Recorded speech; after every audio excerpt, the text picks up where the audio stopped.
الف لام را حروف مقطعات ہیں، اللہ اور اس کے رسول کے درمیان عز و جل و صلی اللہ علیہ وآلہ وسلم کوڈ ورڈز ہیں۔ کتاب احکمت آیاتہ، یہ وہ کتاب ہے جس کی آیات حکمت سے بھری ہوئی ہیں، مستحکم ہے اور بڑی پریسائز آیات ہیں۔ مختصر گفتگو کے اندر اللہ تعالیٰ نے بہت کچھ سمو دیا ہوا ہے، جو بخاری مسلم میں آیا کہ اللہ تعالیٰ نے مجھے جواب کلمات کے ساتھ مبعوث کیا، میں بات مختصر کرتا ہوں اور اس کا معنی جو ہے وہ گہرائی پر مبنی ہوتا ہے۔ ثم فصلت من لدن حکیم خبیر، اور اس کے بعد اللہ تعالیٰ نے خود سے ان کی تفصیل بھی بیان کر دی ہے، اور یہ اس ہستی کی جانب سے قرآن نازل ہوا ہے جو حکمت والا بھی ہے اور باخبر بھی ہے۔ یعنی قرآن حکیم کی آیات صرف حکمت سے بھری ہوئی نہیں ہے بلکہ ان کی تفصیل بھی بیان ہوئی ہے۔ اس میں اللہ تعالیٰ نے ان علماء کا غرور توڑ دیا ہے جو اس تکبر کو انجوائے کرتے ہیں کہ جی جب قرآن ہی کہہ رہے ہیں کہ آیات حکمت بھری ہوئی ہیں تو ہر بندہ تو اس حکمت تک پہنچ نہیں سکتا، یہ اندروں بھی ایک مطلب نکلتا ہے، یہ وچوں اور گل بھی نکلتی ہے اور بالکل پٹھی گل کٹ رہے ہوتے ہیں، اور جو اچھل اچھل کے باہر نکل رہی ہوتی ہے وہ ماننے کے لیے تیار نہیں ہوتے۔ یعنی قرآن حکیم سے جو اچھل اچھل کے مفہوم نکل رہا ہے ایاک نعبد و ایاک نستعین، یہ ماننے کے لیے تیار نہیں ہے، جو کہیں قرآن میں موجود نہیں ہے اور وہ ان کی اپنی اختراع ہے، اس کو زبردستی اس میں داخل کرتے ہیں اور پھر داخل کرنے کے بعد نکال رہے ہوتے ہیں یہ قرآن میں سے نکل رہا ہے۔ تو اللہ تعالیٰ نے وہ بھی غرور توڑ دیا کہ یہ قرآن کی آیات صرف حکمت سے بھری ہوئی نہیں ہے، ثم فصلت، پھر اللہ نے ان کی تفصیل بھی خود ہی بیان کر دی ہے۔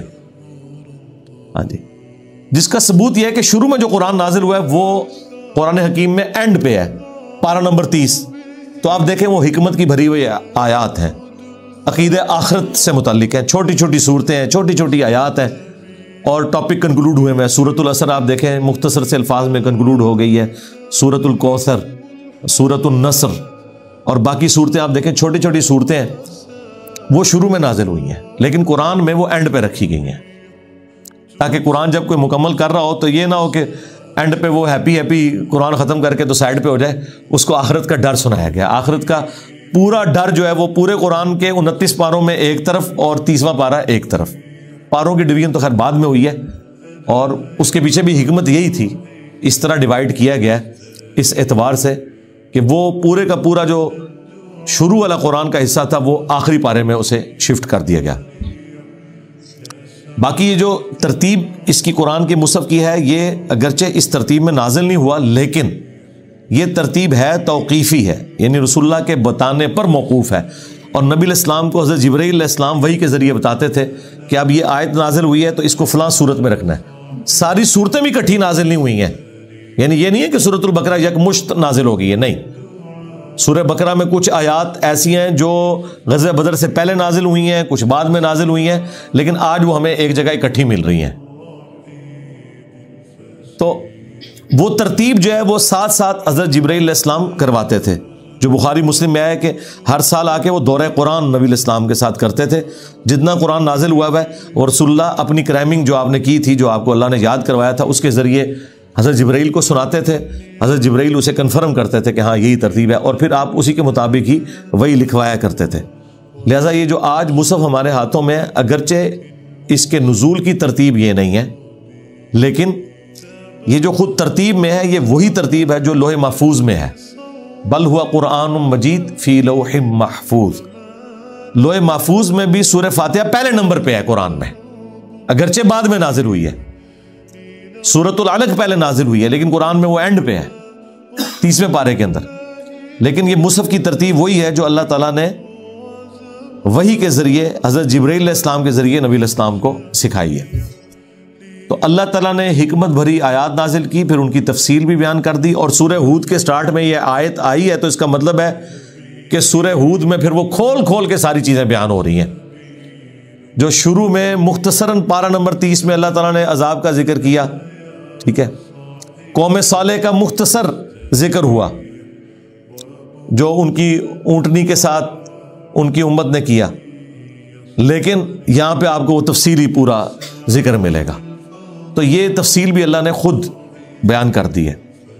اور وہ سٹارٹ پھر ہو رہا ہے کہ جو مختصر دعوت قرآن کی، آپ سمجھ لیں سمندر کوزے میں بند ہو گیا چند آیات کے اندر. اللہ تعبدوا الا اللہ، اور یہ کہ مت عبادت کرو مگر اللہ کی. بنیادی دعوت کیا ہے؟ توحید.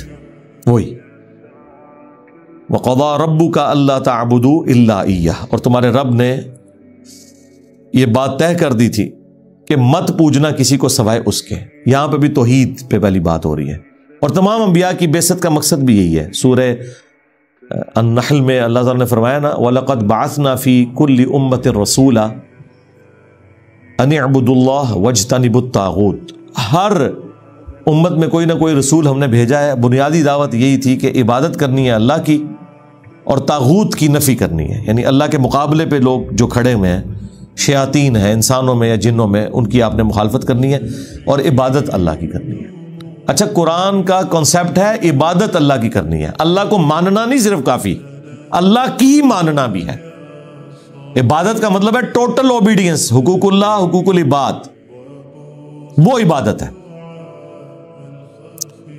اللہ تعبدوا الا اللہ اننی لکم منہ نذیر و بشیر، بے شک میں تمہارے پاس اس کی طرف سے ڈر سنانے والا اور خوشخبری سنانے والا ہوں. ڈر آخرت کا اور خوشخبری ان لوگوں کے لیے جو وقت کے پیغمبر کی دعوت کو قبول کر لیتے ہیں کہ ان کے لیے جنت ہے. وَأَنِ اسْتَغْفِرُوا رَبَّكُمْ، اور یہ کہ تم مغفرت طلب کرو اپنے رب سے. ثُمَّ تُوبُوا إِلَيْهِ، اور پھر رجوع بھی اسی کی طرف لایا کرو. يُمَتِّعْكُمْ مَتَاعًا حَسَنًا، وہی اللہ ہے کہ جو تمہیں زندگی میں برتنے کے لیے متاع دیتا ہے، الی اجل مسمى، کچھ مقررہ بیعت تک کے لیے. وَيُؤْتِ كُلَّ ذِي فَضْلٍ فَضْلًا، اور پھر وہ عطا کرے گا ہر شخص کو اس کی نیکی کا بدلہ قیامت کے دن. دنیا میں بھی وہ متاع عطا کرتا ہے اور آخرت میں تو الٹیمیٹلی متاع اس نے عطا کرنا ہی کرنا ہے.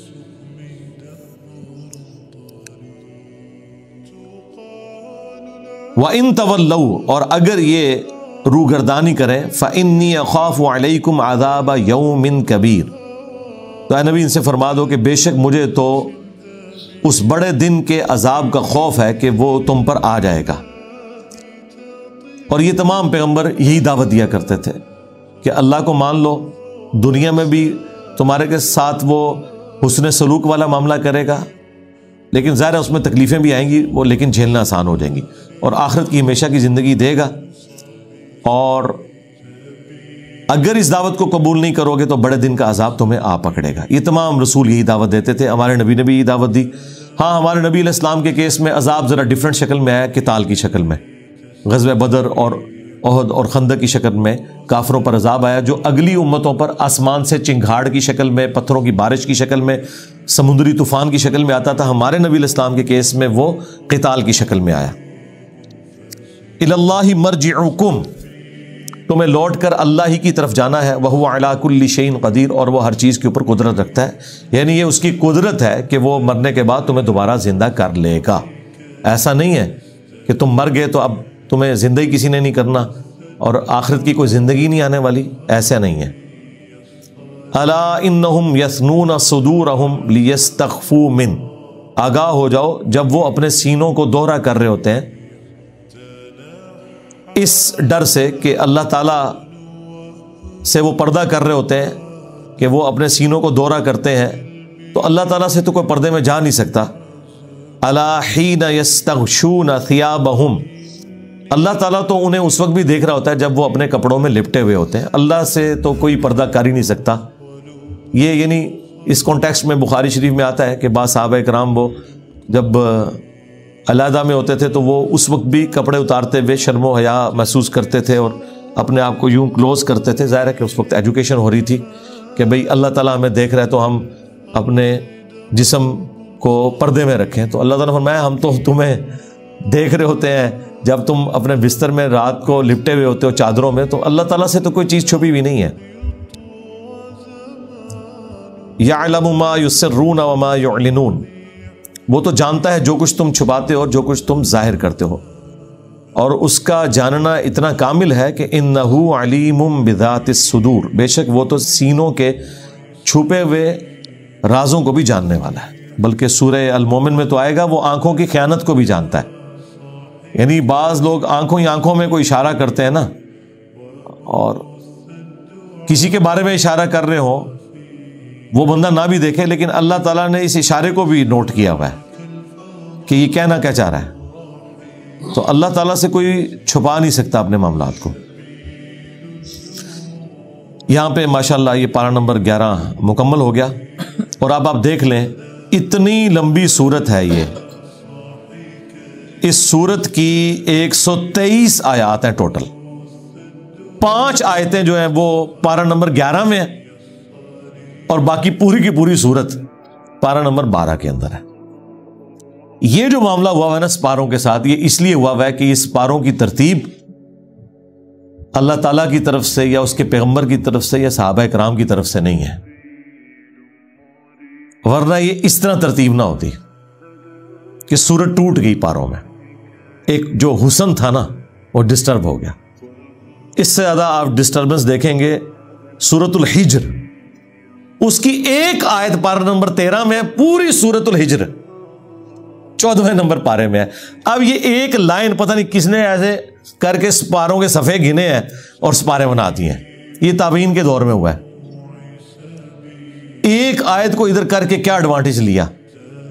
اس لیے ہمارے جو استاد تھے ڈاکٹر سرار صاحب، انہوں نے جب بیان القرآن ریکارڈ کرایا تو شروع میں انہوں نے یہ جو مس ہینڈلنگ ہے نا ان کا ذکر کیا ہے کہ پاروں کو اس طریقے سے جو تقسیم کیا گیا وہ اس چکر میں کہ وہ ان کا آپس میں ایونلی سائز رہے۔ ویسے بھی ابھی بھی ایونلی سائز کوئی نہیں ہے، ایگزیکٹلی برابر نہیں ہے یہ پارے، تھوڑا بہت فرق تو رہے گا۔ ظاہر ہے کہ وہ یہ کوئی میتھمیٹیکلی تو نہیں اس طرح چیزیں اللہ تعالیٰ نے ان کو مینج کیا، یہ تو ایک خطبات کا مجموعہ ہے۔ قرآن کی سورتیں ہیں 114۔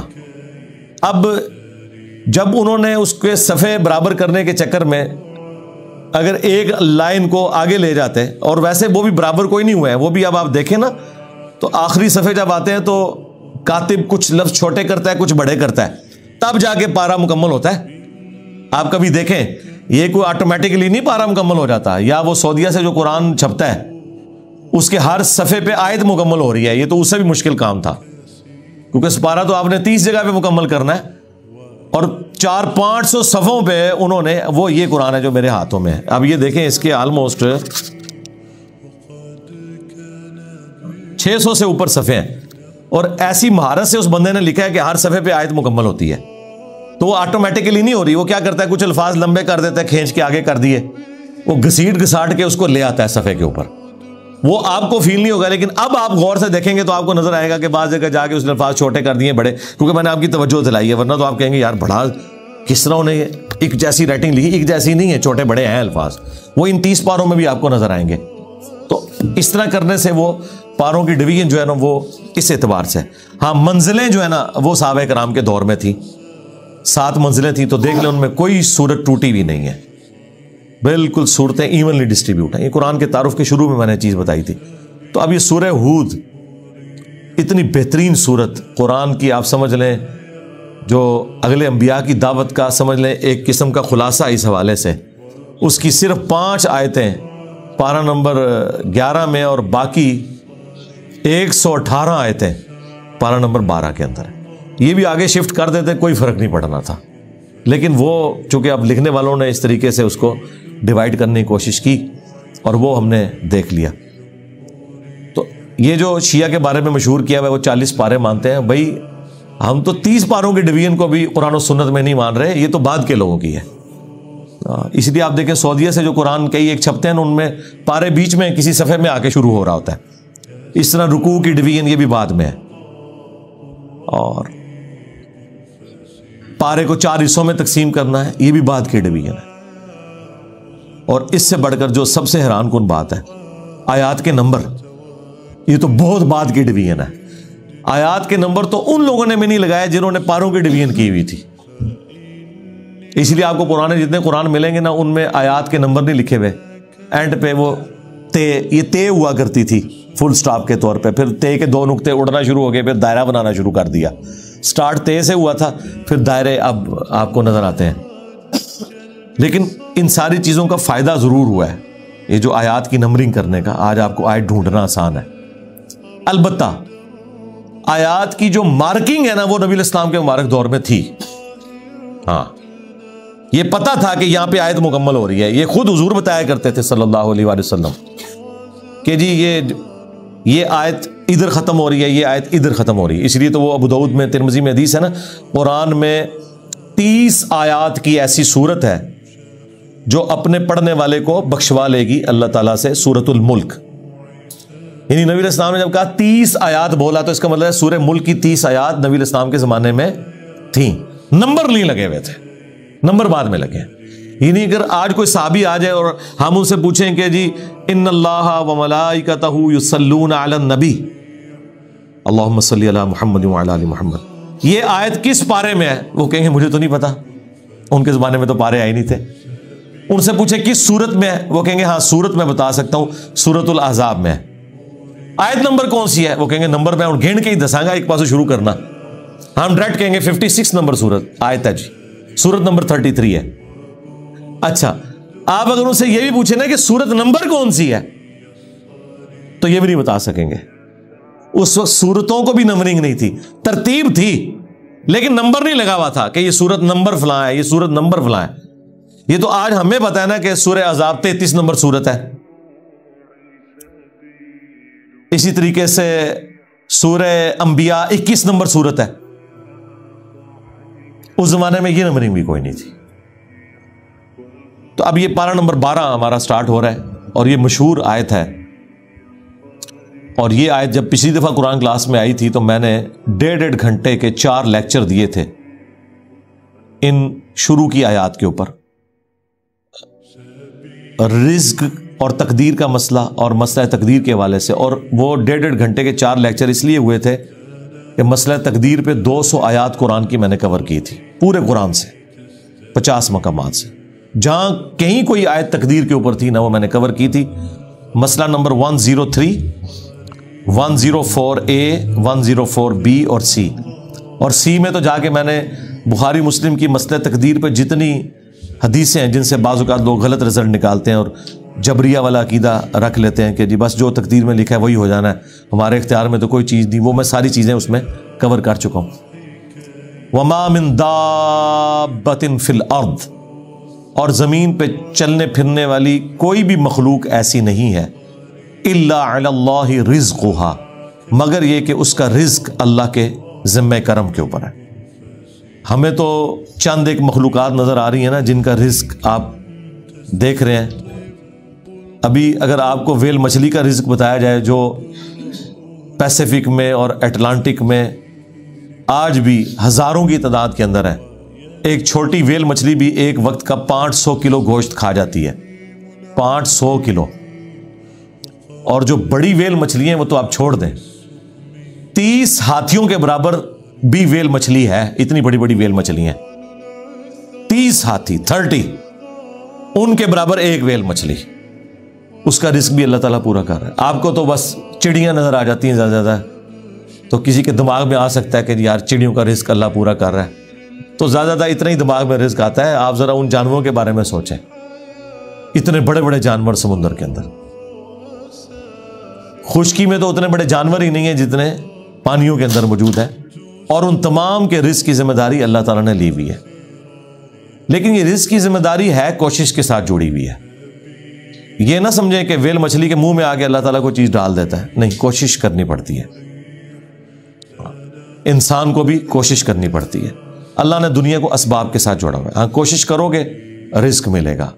پوٹینشلی رزق اللہ تعالیٰ نے قیامت تک کے لیے اس پلانٹ ارتھ پہ رکھ دی ہے. دیکھیں آج سے آلموسٹ 200 سال پہلے تک تو کسی کو پتہ ہی نہیں تھا کہ زمین میں انرجی کا اتنا بڑا خزانہ موجود ہے تیل کی شکل میں. 1853 میں وہ پہلا کنواں پنسلوینیا میں امریکن سٹیٹ کے اندر دریافت ہوا تھا، کرنل ایڈون نے کیا تھا. اتنی ماشاءاللہ مٹھی داڑھی تھی، ہے کرسچن تھے ویسے وہ. اور عرب ملکوں میں وہ تو 20ویں صدی کے اندر تیل نکلا ہے، 1960 کے قریب جا کے یہ تیل نکلا ہے عرب ملکوں میں. اب میرا سوال یہ ہے کہ 1300 سال تک سارے بزرگان دین آج عمرے کے لیے جاتے رہے ہیں، جو نیچے نگاہ مارتے تھے تو ساتوں زمینیں کراس اور اوپر عرش پہ نگاہ پہنچتی تھی، کسی بزرگ کو تیل نہیں نظر آیا عرب کی سرزمین میں؟ ایسے بزرگوں سے جان چھڑا سکتے تھے، اتنے تے گئے نہیں ہون گے، تے مکے مدینے تے گئے سن نا، وہ تو لنگے نے نا، کسی نے تیل نظر آیا؟ دنیا کو اللہ نے بقدر ایفرٹ رکھا ہے، اور یہ بھی اب مزید کوئی 50-60 سال کا تیل رہ گیا، پھر آنے والی دنیا ذکر کرے گی کہ انسانیت نے 250-300 سال ایسے دیکھے ہیں کہ اللہ نے ان کو ایک ایسا خزانہ دیا تھا کہ جس کو یوز کر کے ٹرینیں چلتی تھیں، ہوائی جہاز اڑتے تھے، اور وہ زمین سے تیل نکلا تھا۔ بعد کے لوگوں کے لیے تو ابھی پرابلم ہے ظاہر ہے، اسی لیے تو اب بیٹریوں کی طرف، سولر کی طرف شفٹ ہو رہے ہیں، لیکن بہرحال سولر ہو یا بیٹریاں ہوں، وہ تیل کا تو مقابلہ نہیں کر سکتی۔ آپ کو 1 لیٹر پٹرول جو انرجی دیتا ہے، وہ انرجی بنانے کے لیے تو آپ کو کتنا بڑا ایریا چاہیے سولر پینلز کا، تب وہ انرجی ملے گی۔ تو اس کے لیے تو پھر آپ جہاز جو سولر والے انہوں نے بنائے بھی ہیں نا، وہ اتنے بڑے بڑے جہاز ہیں اور مسافر اس میں تھوڑے سے ہی بیٹھتے ہیں۔ یہ جو بوئنگ 747 یا ایئر بس 380 جو 500 مسافروں کو لے کے جا رہی ہے، اس کی انرجی اگر آپ کو سولر پینل سے کرنی پڑ جائے تو اس جیسے 50 جہاز بنائیں تو تب جا کے اس میں اتنے بندے بیٹھیں گے۔ یہ تو ایک بہت بڑی تکلیف دہ چیز ہے۔ تو اللہ تعالیٰ نے بہرحال اب سولر کی شکل میں ایک اور خزانہ دیا ہے، اس کے اوپر محنت ہو رہی ہے، بیٹریز کے اوپر محنت ہو رہی ہے۔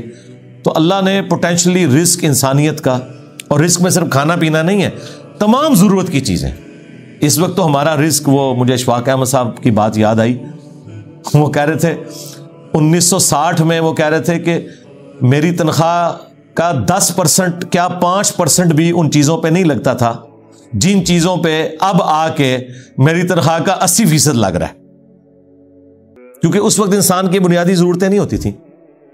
بلکہ آپ لوگوں نے اپنی زندگی میں دیکھ لیا ہے کہ پچھلے 10-12 سال کے اندر آپ کی زندگی میں 2 چیزیں، ایک سمارٹ فون اور دوسرا انٹرنیٹ، یہ ایسا داخل ہوا ہے کہ آپ گرمی میں پنکھا بند کر کے بیٹھ جاتے ہیں، انٹرنیٹ نہ بند ہو جائے کہیں، اگر UPS بند ہو گیا، کیونکہ وہ تو آپ کی سانس چلا رہا ہے نا۔ ہاں، پہلے یہ سانس بند ہوتی تھی پنکھا بند ہونے سے، اب پنکھا بند ہونے سے نہیں ہوتی۔ آپ نیٹ کا کنیکشن دیں، 2-2 گھنٹے بیٹھ کے لوگ نیٹ کے اوپر اور واٹس ایپ پہ ایک دوسرے کے ساتھ میسجنگ کرتے رہیں گے، پسینے چھوٹ رہے ہیں، ان کو کوئی پرواہ نہیں۔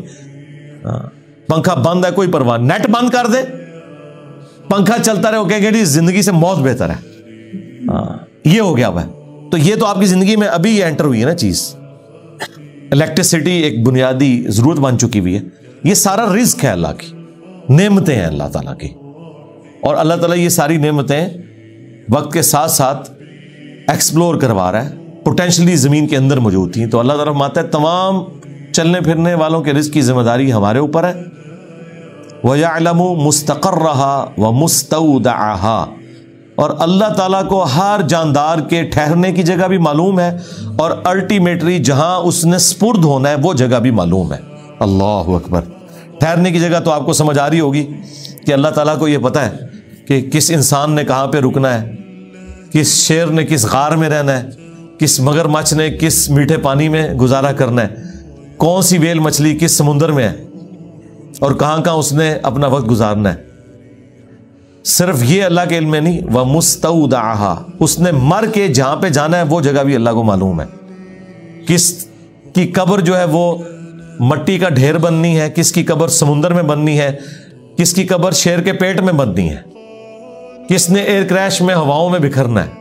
ہر بندے کا جو الٹیمیٹ انجام ہے وہ بھی اللہ تعالیٰ کو ہر مخلوق کا پتہ ہے۔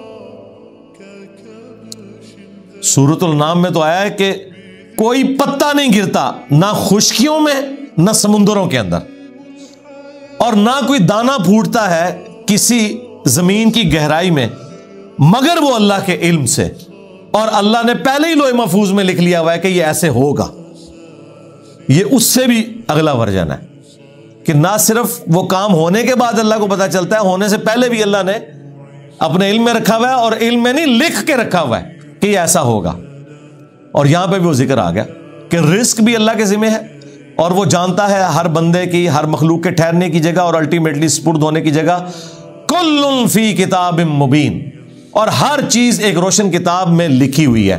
وہ اللہ تعالیٰ کی بہت بڑی ہارڈ ڈسک ہے جس میں ساری مخلوقات کی تقدیریں اللہ تعالیٰ نے لکھ دی ہیں، اور وہ کوئی اللہ تعالیٰ نے یعنی خود سے کوئی محنت نہیں، وہ جامع ترمذی میں حدیث ہے، اللہ نے قلم کو پیدا کیا اور پھر اس سے کہا کہ لکھ جو کچھ ہو چکا اور جو کچھ ہونے والا ہے، بس قلم چل پڑی اور سب کچھ اس نے لکھ دیا، ہر چیز اللہ کے اشاروں پہ ہو رہی ہے۔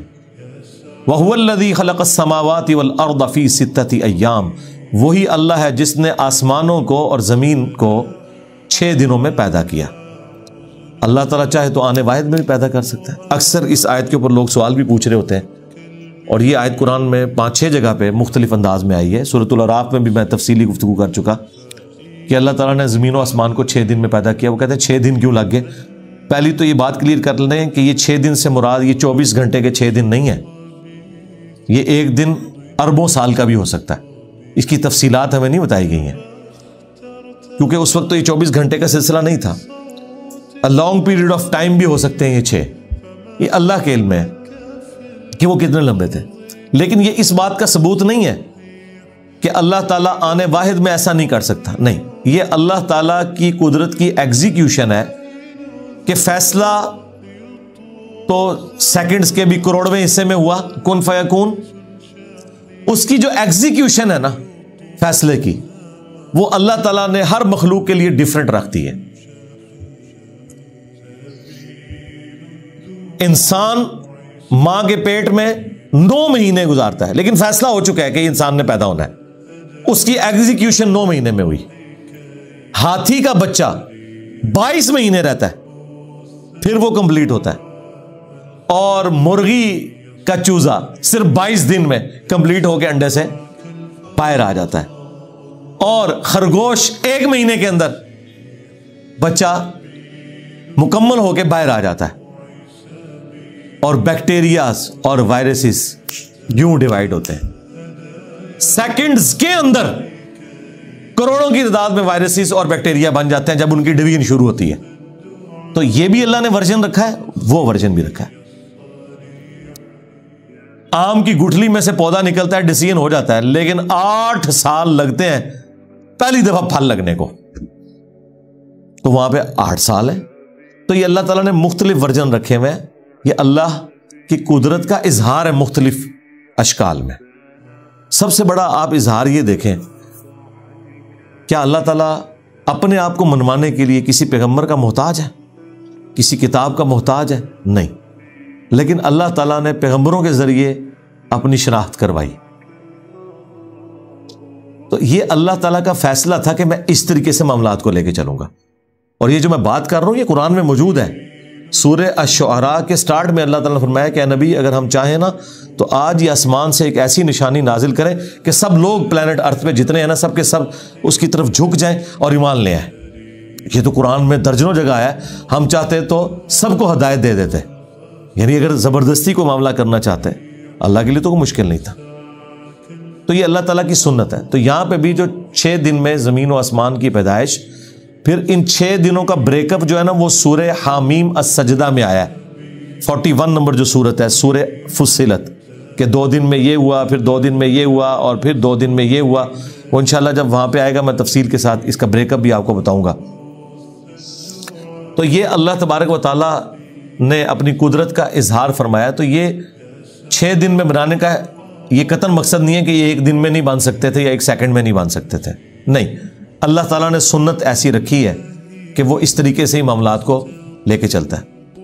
آپ دیکھیں جو تابکاری مٹیریلز ہیں ان کو ہزاروں لاکھوں سال لگ جاتے ہیں ڈیکمپوز ہونے میں، اس کے مقابلے پہ کیلا، سیب، آم آپ کسی مٹی والی جگہ پہ رکھیں، وہ چند ہفتوں میں ڈیکمپوز ہو کے زمین کا حصہ بن جائے گا۔ ڈیکمپوز ایک تابکاری مٹیریل بھی ہو رہا ہے اور یہ بھی ہو رہا ہے، لیکن دونوں کا ٹائم فریم ڈیفرنٹ ہے، اللہ تعالیٰ نے ڈیفرنٹ رکھا ہوا ہے۔ تو یہ اللہ تعالیٰ کی سنت ہے کہ اس نے مختلف معاملات رکھے ہیں، عمریں بھی دیکھ لیں ڈیفرنٹ ہیں۔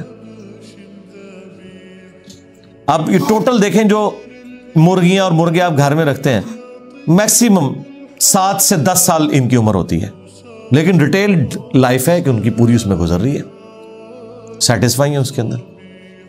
مچھر چند دنوں کی ان کی زندگی ہوتی ہے، پتنگے گھنٹوں میں زندگی ہے، ان کے لیے وہی زندگی پوری ہے۔ ہم تو سوچتے ہیں یار یہ کیا ابھی پیدا ہوئے تھے، یہ مرے پڑے ہوئے ہیں، لیکن وہ اس لائف سائیکل میں بھی خوش ہیں، ان کی وہ پوری زندگی وہی ہے۔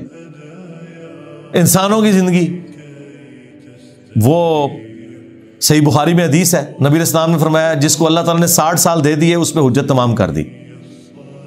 اور وہ جو قرآن میں آیت آئی ہے اس کے کانٹیکسٹ میں امام بخاری یہ لے کے آئے کہ اللہ تعالیٰ انسان سے فرمائے گا میں نے تجھے ایک عمر دی تھی کہ تو سوچ سکتا تھا، تو نبی علیہ السلام فرمایا 60 سال جسے مل گئے اس پہ حجت تمام ہوگی۔ اور جامع ترمذی میں حدیث ہے کہ میری امت کی عمریں 60 سے 70 کے درمیان ہے ایوریج، یعنی زیادہ میجورٹی اسی رینج میں ہے۔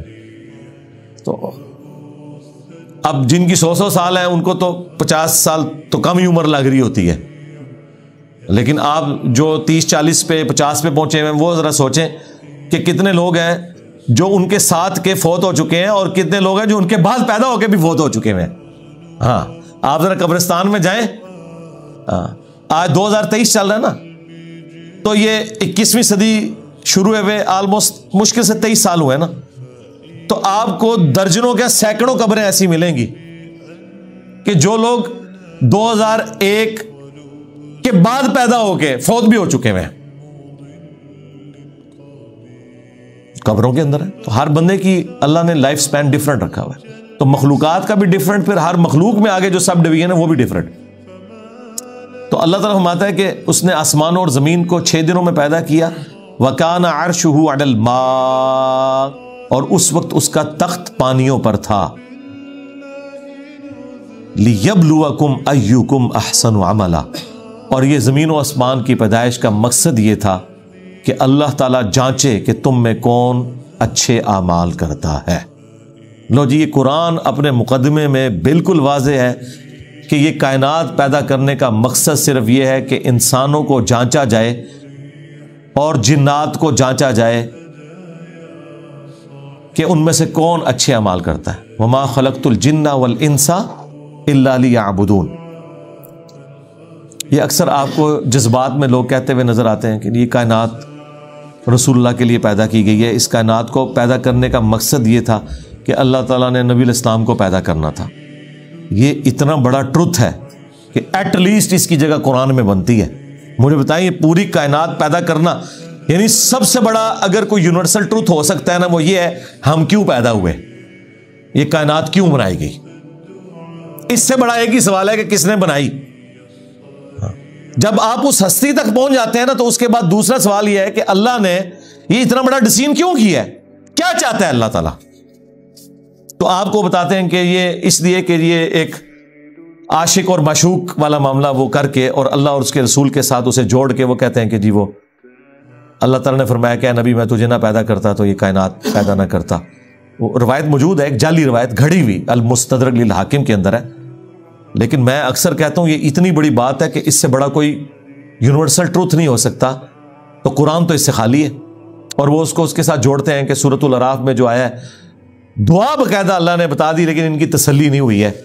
ربنا ظلمنا انفسنا وان لم تغفر لنا وترحمنا لنکونن من الخاسرین۔ وہ دعا جو حضرت آدم علیہ السلام نے کی اور اللہ تعالیٰ نے ان کی توبہ قبول کی، اس کانٹیکسٹ میں کہتے ہیں وہ نبی علیہ السلام کے وسیلے سے توبہ قبول ہوئی، وہ والی پوری روایت وہ کہتے ہیں حاکم میں موجود ہے۔ بھئی قرآن میں قصہ آدم اور ابلیس 7 دفعہ آیا ہے، کسی جگہ نہیں آیا کہ کسی وسیلے واسطے سے قبول ہوئی ہے، الٹا دعا بھی آ گئی قرآن میں کہ یہ دعا انہوں نے مانگی۔ لیکن یہ اس طرح کی روایتوں کے ساتھ جوڑ کے اور پھر اس کو آگے، اور اس میں لکھا ہے کہ آدم علیہ السلام کو اللہ تعالیٰ نے پوچھا کہ بھئی تجھے کیسے پتا چلا؟ انہوں نے کہا جی میں نے جب تو نے مجھے پیدا کیا تو میں نے عرش پہ اللہ کے نام کے ساتھ محمد کا نام لکھا ہوا دیکھا صلی اللہ علیہ وآلہ وسلم، تو مجھے پتا چل گیا یہ کوئی محبوب تیری ہستی ہیں، تو میں نے ان کا وسیلہ ڈالا۔ پھر تو اللہ تعالیٰ نے اس کے جواب میں کہا کہ ہاں وہ ہستی ہیں تمہاری اولاد میں آئیں گی، اور اگر میں انہیں نہ پیدا کرتا تو میں یہ کائنات پیدا نہ کرتا، یہ کائنات میں نے ان کے لیے پیدا کی ہے۔ اب مجھے بتائیں اس پوری سٹوری کا کہیں قرآن کے ساتھ کوئی لینا دینا ہے؟ جبکہ ایک کوئی کیجول بات نہیں ہے، یہ پوری ایک ڈاکٹرن ہے جس کے اوپر آپ نے سارا معاملہ کھڑا کیا ہوا ہے۔ تو یہ سورہ ہود اگر کوئی پڑھے اور اس کی آیت نمبر 7 پڑھے کہ یہ اللہ تعالیٰ نے کیوں پیدا کیا ہے زمین و آسمان کو. وَهُوَ الَّذِي خَلَقَ السَّمَاوَاتِ وَالْأَرْضَ فِي سِتَّةِ أَيَّامٍ وَكَانَ عَرْشُهُ عَلَى الْمَاءِ لِيَبْلُوَكُمْ أَيُّكُمْ أَحْسَنُ عَمَلًا. زمین و آسمان کو 6 دن میں پیدا کیا. اس وقت اللہ کا عرش پانیوں پر تھا تاکہ اللہ جانچے کہ کون تم میں سے اچھے اعمال کرتا ہے. اور یہ سیم جو ٹکڑا ہے نا آیت کا, یہ سورۃ الملک میں بھی ہے. الذی خلق الموت والحیات لیبلوکم ایکم احسن عملا. تو قرآن تو اپنے مقدمے میں واضح ہے. وَلَئِن قُلْتَ إِنَّكُمْ مَبْعُوثُونَ مِن بَعْدِ الْمَوْتِ. اور اے نبی اگر ان سے کہو کہ تمہیں بے شک مرنے کے بعد اٹھایا جانا ہے, قیامت کے دن اللہ کے حضور پیش ہونا ہے, لَيَقُولَنَّ الَّذِينَ كَفَرُوا إِنْ هَذَا إِلَّا سِحْرٌ مُبِينٌ. تو یہ کافر کہیں گے یقیناً یہ تو ایک کھلا جادو ہے. اچھا, قرآن جن کافروں کو ایڈریس کرتا ہے نا, وہ صرف وہ کافر نہیں ہے کہ جو اللہ کے منکر ہیں. کئی کافر ایسے ہیں جو اللہ کو مانتے تھے, آخرت کو نہیں مانتے تھے. تو یہ ان کا بھی رد ہو رہا ہے کہ یہ پھر کہیں گے کہ یہ تو کھلا جادو ہے. پھر دوسری جگہ پہ آتا ہے کہ وہ پھر نبی الاسلام کو کہتے تھے کہ اچھا اگر مرنے کے بعد دوبارہ زندہ ہونا ہے تو ہمارے ماں باپ کو زندہ کر کے لے آؤ, پھر ہم مان لیں گے. پھر ماں باپ زندہ ہو گئے اور تم نے مان لیا, پھر ماننا کیا ماننا ہوا, یہ تو غیب پہ ہی مان لانا ہے. اور پھر اللہ تعالیٰ نے تمہیں خوش کرنے کے لیے کیا اپنے رولز بدل دینے ہیں؟ ایسا تو نہیں ہوگا کہ تمہارا منہ مانگا معجزہ تمہیں دکھایا جائے گا.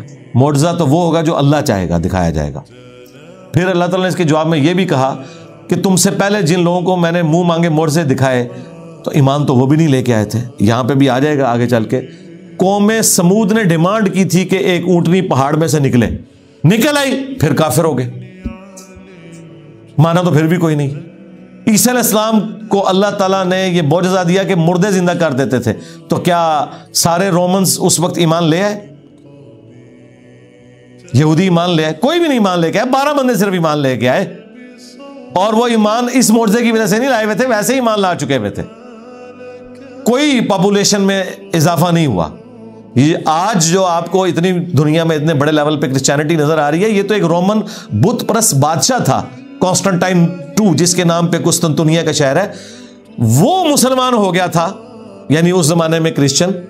اور اس وقت یہ رول تھا کہ جو بادشاہ کا دین ہے وہی رعایا کا ہوگا.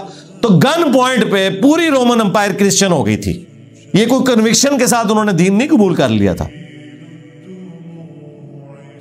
ورنہ عیسیٰ علیہ السلام کو تو اللہ نے زندہ آسمانوں پہ اٹھایا, ان کے تو قتل کا فتویٰ یہودیوں نے رومنز کو کہہ کے جاری کروا دیا تھا. تو اللہ تعالیٰ فرما رہے کہ جب آپ ان کو یہ بتاتے ہیں نا کہ مرنے کے بعد دوبارہ زندہ کیے جاؤ گے, تو یہ کہتے ہیں کھلا جادو ہے. وَلَئِنْ أَخَّرْنَا عَنْهُمُ الْعَذَابَ إِلَىٰ أُمَّةٍ مَّعْدُودَةٍ. اور اگر ہم کچھ عرصے کے لیے ان سے عذاب دور بھی کر دیں, لَيَقُولُنَّ مَا يَحْبِسُهُ. تو کہیں گے کس چیز نے عذاب روک رکھا ہے. دیکھیں, اندازہ کریں, عذاب ڈیلے ہوتا تھا پھر بھی میڑا مارنا, عذاب آ جائے پھر چیخیں مارنی. تو یہ اللہ کا فیصلہ ہے. اور یہ ڈیلے کرنا, ایک دوسری جگہ پہ اللہ تعالیٰ نے فرمایا کہ یہ ان کے لیے رحمت ہے کہ ہم انہیں ڈھیل دے رہے ہیں. ورنہ مجھے بتائیں, نبی علیہ السلام کی دعوت دینے کے بعد 19 سال تک حضرت خالد ابن ولید نے اسلام نہیں قبول کیا. یار لوگوں کی تو عمر ہی 19 سال ہوتی ہے. 19 سال کوئی چھوٹا پیریڈ نہیں ہے. اس دوران مر جاتے سیدھے جہنم میں جاتے. اگر اللہ تعالیٰ منہ مانگا معجزہ دکھا دیتا تو سورۃ المائدہ میں آیا کہ جب ہم منہ مانگا معجزہ دکھائیں گے نا اور پھر کوئی نہیں مانے گا, پھر عذاب آئے گا. اسی وجہ سے اگلے انبیاء کی امتوں پر عذاب آئے ہیں. تو ہمارا منہ مانگا معجزہ نہ دکھانا یہ تمہارے لیے رحمت ہے, اور ڈھیل مل رہی ہے تمہیں. تو اللہ تعالیٰ ہمارا اگر ہم انہیں کچھ عرصے کے لیے ڈھیل دے رہے ہیں نا, تو یہ اس چیز کو بھی بجائے یہ کہ اس سے کوئی عبرت پکڑے, یہ کہتے ہیں کہ جی کس چیز نے عذاب روک لیا. ظاہر ہے اب 13 سال تک اللہ کے نبی علیہ السلام جب مسلسل یہ دھمکی لگا رہے ہیں کہ اگر ایمان نہیں لاؤ گے تو تمہیں بھی عذاب آپ پکڑے گا جس طرح اگلی امتوں پر آیا. تو کئی لوگ تو پھر پکے ہو گئے نا کہ یار اگر آنا ہوتا تو ابھی تک آ جاتا, وہ یاد ہے کچھ بھی نہیں. آ جاتا ہے نا لوگوں کے دماغ میں خیال. پھر 13 سال کی محنت اور صرف 125 بندے مسلمان. وہ اگلے 13 سال کامیابی کے وہ تو کسی نے نہیں دیکھے ہوئے تھے نا. نبی علیہ السلام نے جب ہجرت کی ہے مکے سے مدینے کی طرف تو کسی نے سوچا تو نہیں تھا کہ ایک دن آپ فاتح بن کے یہاں واپس آئیں گے. اور نہ صرف یہاں بلکہ دونوں بڑی سپر پاورز رومنز اور پرشینز وہ آپ کے غلاموں کے قدموں میں ڈھیر ہو جائیں گی. اس شخص کے غلاموں کے قدموں میں کہ جو خود رات کے وقت ہجرت کر کے اپنی جان بچا کے مکے سے مدینے آئے. ہاں یہ سیم اینالوجی پھر حضرت یوسف علیہ السلام کے ساتھ بنی ہے. دیکھیں آپ نے حضرت یوسف علیہ السلام کو بھی ان کے بھائیوں نے جو کچھ کیا ان کے ساتھ, نبی علیہ السلام کے بھائیوں نے بھی ان کے ساتھ یہی کچھ کیا. بھائی تھے نا قریش کے لوگ, انہوں نے کنویں میں لٹکا دیا, انہوں نے انہیں نہ وہاں سکون سے رہنے دیا اور ہجرت پہ مجبور کیا اور پیچھے سے جنگیں بھی مسلط کر دی. اور وہاں پہ بھی الٹیمیٹلی یوسف علیہ السلام کو اللہ تعالیٰ نے حاکم بنایا تو وہی بھائی ان کے سامنے سجدے میں گرے ہوئے تھے. اس زمانے میں سجدہ تعظیمی تھا. اور یہاں پہ نبی علیہ السلام جب فتح مکہ کے موقع پر آئے ہیں تو سب سر تسلیم خم کیے ہوئے تھے. اور پھر اس سے بڑھ کر انہوں نے بھی اپنے بھائیوں کو کہا لا تثریب علیکم اليوم, آج کے دن میں تم پہ کوئی گرفت نہیں کروں گا, معاف کیا میں نے. اور یہ سیم آیت فتح مکہ کے دن نبی علیہ السلام نے بھی پڑھی لا تثریب علیکم اليوم. میں حیران ہوتا ہوں اللہ کی رحمت کے اوپر. ظاہر ہے نبی علیہ السلام نے خود ڈسیزن نہیں کیا, اللہ کی وحی کے ذریعے. یار اللہ کی رحمت کتنی بڑی ہے. اللہ نے یہ پرواہ نہیں کی کہ 13 سال میں نے ان کافروں کو دھمکیاں لگائی مکے کے کہ تم پہ بڑا عذاب آئے گا, اور جب عذاب دینے کا وقت آیا معافی کا اعلان کر دیا. کل کو یہ کوئی نہ کہے کہ جی وہ قرآن میں تو اتنی بڑی بڑی وعیدیں تھیں, یہ کچھ تو نہیں ہمارے ساتھ ہوا. سوائے ان کے جو سرکش تھے ان پہ عذاب آیا غزوہ بدر کی شکل میں, اور وہ بھی جو مکے سے نکل کے وہاں پہ پہنچے. مکے والوں کی تو چھٹی ہوگی نا, معافی ہوگی نا. اور یہی وجہ تھی کہ صحابہ کرام کو غصہ بھی تھا کہ پوری زندگی ان کے ساتھ ہم نے جنگیں لڑی ہیں, الٹیمیٹلی اینڈ ٹائم پہ جب بدلہ لینے کا وقت آیا یہ مسلمان ہو گئے ہیں. تو جو انصار مدینہ نے کہا تھا کہ ہماری تلواروں سے ابھی قریش کا خون ٹپک رہا ہے, بخاری مسلم میں آتا ہے. اور نبی علیہ السلام نے غزوہ حنین پہ انہی لوگوں کو یہ اونٹ بھی دینے شروع کر دیا. حضور نے فرمایا کہ کیا تم اس پہ راضی نہیں ہو کہ یہ دنیا کا مال لے جائیں اور تم اللہ کے نبی کو لے جاؤ صلی اللہ علیہ وآلہ وسلم.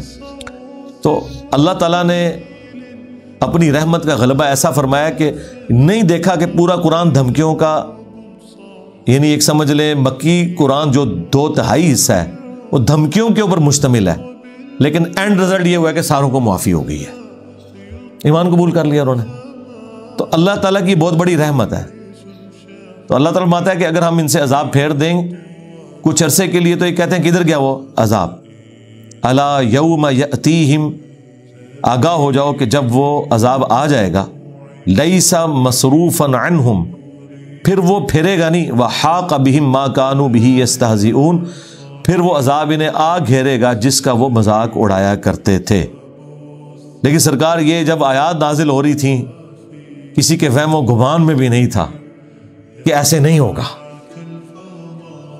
یعنی یہ پورے قرآن کا, مکی قرآن کا تو اسلوب یہ نظر آ رہا ہے کہ ایک دن آیا ہوگا کہ مشرکین عرب پہ پتھروں کی بارش ہوئی ہوگی, ایک دن آیا ہوگا کہ مشرکین عرب بھی ہوائی جھکڑ میں, ہوائی طوفان کے اندر برباد کر دیے گئے ہوں گے, ایک دن آیا ہوگا کہ کوئی غیبی آواز آئی ہوگی اور وہ سارے کافر جنہوں نے حضور کو تکلیفیں دی تھیں وہ سارے کے سارے تباہ و برباد ہو گئے ہوں گے, ایک دن آیا ہوگا کہ وہ سارے کے سارے سمندر میں غرق ہو گئے ہوں گے. لیکن ایسا کچھ بھی نہیں ہوا, سوائے ان چند سرکش لوگوں کے جو بدر میں آ کے قتل ہوئے, احد میں قتل ہوئے, خندق میں قتل ہوئے, یہ معاملہ ہوا. لیکن الٹیمیٹلی وہ سارے کے سارے لوگ جو اولین مخاطب تھے وہ مسلمان بھی ہوئے, اور بعد میں انہوں نے پھر وہ کسر پوری بھی کی ہے. یہ نہ سمجھیے گا کہ مسلمان پھر نام کے ہوئے ہیں, اس کے بعد وہ لوگ جو مسلمان ہوئے وہ رسول اللہ کے مشن کو آگے لے کے بھی چلے ہیں صلی اللہ علیہ وسلم. آپ کو تو جب رومنز اور پرشینز کی جنگوں کا بتایا جاتا ہے, قادسیہ کا, یرموک کا, تو عام بندوں کے خیال میں تو آتا ہے کہ یہ صحابہ کرام کی فتوحات تھی. نہیں سر, صحابہ کرام تو 5% بھی نہیں تھے اس میں. 90% سے زیادہ تو وہ لوگ تھے جو حضور کے بعد ایمان لے کے آئے. وہ تابعین تھے جو سسٹم کا حصہ بنے. ان میں سے اکثر لوگوں نے نبی اسلام کو دیکھا بھی نہیں ہوا تھا، لیکن انہوں نے حضور کی وفات کے بعد جب ان تک اسلام کی دعوت پہنچی، اور بعض تو ایسے تھے جو نبی اسلام کے مبارک زمانے میں تھے، اسلام بھی قبول کر لیا، پھر بھی حضور تک نہیں پہنچ سکے. ظاہر ہے اس وقت کوئی ٹرینیں نہیں تھی، غریب لوگ تھے، سفر کرنا بھی ایک تردد والا معاملہ تھا، اتنا آسان معاملہ نہیں تھا. لیکن بہرحال انہوں نے بعد میں پھر اپنے نبی کے ساتھ وفاداری نبھائی ہے. اللہم اجعلنا منہم مع النبیین والصدیقین والشہداء والصالحین. اللہ تعالیٰ سے دعا ہے جو حق بات میں نے کہی اللہ تعالیٰ ہمارے دلوں میں راسخ فرمائے. اگر جذبات میں میرے منہ سے کوئی غلط بات نکل گئی تو اللہ تعالیٰ ہمارے دلوں سے دھو ڈالے، ہمیں معاف بھی فرما دے، ہمیں کتاب و سنت کی تعلیمات دوسرے بھائیوں تک پہنچانے کی توفیق عطا فرمائے. سبحانک اللہم و بحمدک اشہد ان لا الہ الا انت استغفرک و اتوب الیک وما علینا الا البلاغ المبین. جزاکم اللہ خیرا.